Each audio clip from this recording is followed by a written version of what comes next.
forces. Estimates are that hundreds of thousands of Oromians have been uprooted from their homes and forced to flee the persecution and the violence. And there's no doubt that Ethiopia is a very important U.S. ally, but that does not mean that we should turn a blind eye as it oppresses its people. Now, in my state of Minnesota, we are home to the largest community of Oromians outside of Ethiopia. They're valued members of our community, and we're very fortunate to have them. I joined many Ethiopians and Oromians actually this past Sunday night when I attended a very large and moving interfaith rally with members of the African and Jewish community, and they were all together reaffirming their commitment to religious freedom, to diversity, and to justice.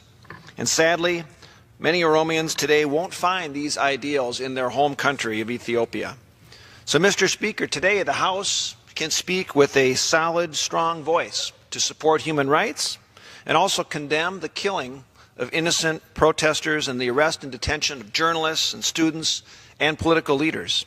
And we're also at the same time urging through this resolution that the protesters also refrain from violence, and also urge the Ethiopian government to take very concrete steps to end its persecution and oppressive conduct. So today we have an opportunity to take these important steps in showing our solidarity with the Oromians, and I hope my colleagues will join in support of this resolution. Now yield back. Gentleman yields back. Gentleman from New Jersey reserves. Gentleman from Massachusetts is recognized. Speaker, I yield 2 minutes to the gentleman from Minnesota, Mr. Ellison, who is an original co-sponsor of this legislation. Gentleman from Minnesota is recognized for 2 minutes. Thank the gentleman for yielding. I also thank Chairman Smith and the ranking member for standing together on this important House Resolution 128. It is true that Minnesota is home to a large number of people who find their roots in Ethiopia and are of the Oromo background. These Minnesotans have made it very clear by reaching out to their elected representatives that while their feet are firmly planted on American soil, they still, like so many other Americans, have a heart and a sentiment where they want to support justice in the homeland that they came from. And as a result, I've been able to get an education from my constituents about circumstances in Ethiopia which make this resolution necessary. So I do rise in support of House Resolution 128, which calls on the government of Ethiopia to make clear, concrete steps toward becoming an inclusive, more democratic, more respectful of human rights of all of its citizens. I'd like to note that this is a bipartisan resolution, proving that we can come together for critical issues like human rights in Ethiopia for Americans who find their roots in Ethiopia and for people all over the world. In Minnesota, as I noted, we are fortunate to be home to one of the largest Oromo and Ogaden communities in North America. And it is because of the relentless work of these folks that these issues have come to light. I thank them. Many of them here are here today, and they have been working on this issue for many years, Mr. Speaker, because it is that vitally important. Now, as my colleagues have noted, Ethiopia is an important ally of the United States. That's a fact. But even allies must be held accountable when they violate the human rights of their people.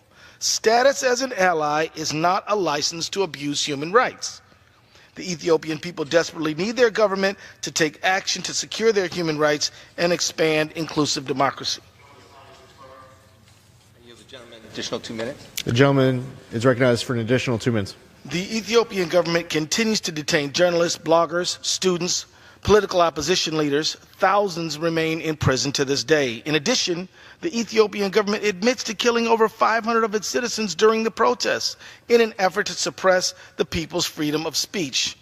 Most observers put this number far higher. These abuses have created a serious instability in the country.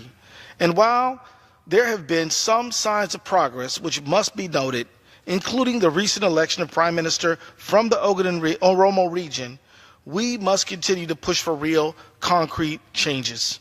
For example, the government should let the UN High Commissioner of Human Rights travel through the country to conduct an independent assessment of human rights situation in the country.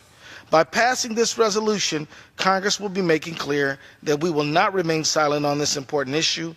We will stand together across the political divide in support of these human rights in Ethiopia. By passing this resolution, we will speed up democratic change in Ethiopia. I urge all of my colleagues to vote yes on this important resolution. I yield back. Gentleman yields back. The gentleman from Massachusetts reserves. Gentleman from New Jersey is recognized. We reserve as well. Gentleman from New Jersey reserves. Gentleman from Massachusetts is recognized. Thank you, Mr. Speaker. I yield myself as much time as I may consume for the purpose of closing. I'll note that Chairman Royce has been a big factor in moving this forward, and when I give thanks to Mr. Smith and over 100 more colleagues, I want to make sure that Chairman Royce is a person that's highlighted for his great efforts. We're going to miss him as he's decided not to seek re-election. He's been a person that has shown great ability to be a bipartisan leader in the Foreign Affairs Committee, and I enjoyed working with him on this issue and many other issues. Speaker, this resolution seeks to support Ethiopia's political transition as it hopefully moves beyond a state of emergency towards greater civil liberties under a new prime minister. This resolution also supports the Ethiopian people's aspirations to live in a more democratic system in which government respects fundamental freedoms. We have partnered with Ethiopia on so many important issues important to their own security, their own health, their own global welfare, and we also recognize the value in that partnership in dealing with the security issues and the ideals and values that the United States has as a country. This resolution strongly urges them to take that other step, to expand that partnership beyond those issues into a partnership of democracy, where there will be rule of law, freedom of the press, where opposition people will not be endangered in terms of their safety, will not be imprisoned. So I strongly support HRES 128. I urge my colleagues to go forward, and I yield back. Gentleman yields back. Gentleman from New Jersey is recognized. Thank you very much, Mr. Speaker. I yield myself such time as I can soon to close. I just call to attention to the membership an excellent letter written by human rights groups, the diaspora, 6 groups in all, and I will put it into the record, but it's Ethiopia joint letter about House Resolution 128 in support of it. They make a number of very important points. For the past 3 years, they point out, as we know, Ethiopia has faced largely peaceful and sustained protesters in the Oromia and Amhara regions of the country. They were led by youth seeking opportunity, political reform, and more participatory development strategies. The government responded with excessive force. More than 1,000 protesters have been killed by the Ethiopian security forces, a greater number injured, tens of thousands imprisoned, and many more tortured for expressing grievances. Over 1 million have been displaced. Let me just say in conclusion that they talk about the importance of supporting this.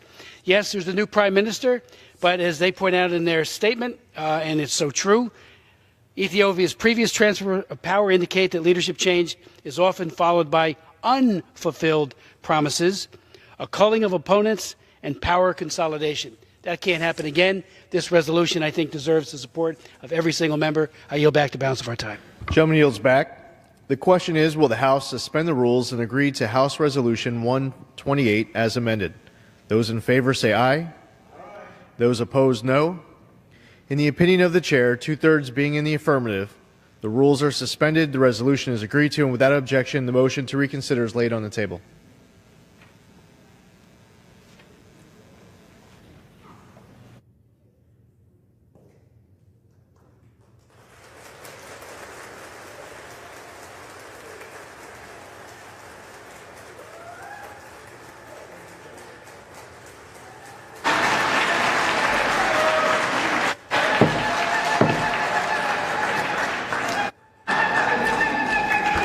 The chair will remind all persons in the gallery that they are here as guests of the House and that any manifestation of approval or disapproval of proceedings is in violation of the rules of the House.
For what purpose does the gentleman from California seek recognition? Mr. Speaker, I move the House suspend the rules and pass H.R. 2219 as amended. The clerk will report the title of the bill. H.R. 2219, a bill to increase the role of the financial industry in combating human trafficking. Pursuant to the rule, the gentleman from California, Mr. Royce, and the gentleman from Massachusetts, Mr. Keating, each will control 20 minutes. The chair recognizes the gentleman from California. I'm going to ask, Mr. Speaker, unanimous consent that all members may have 5 legislative days to revise and extend their remarks and to include any extraneous material on this in the record. Without objection.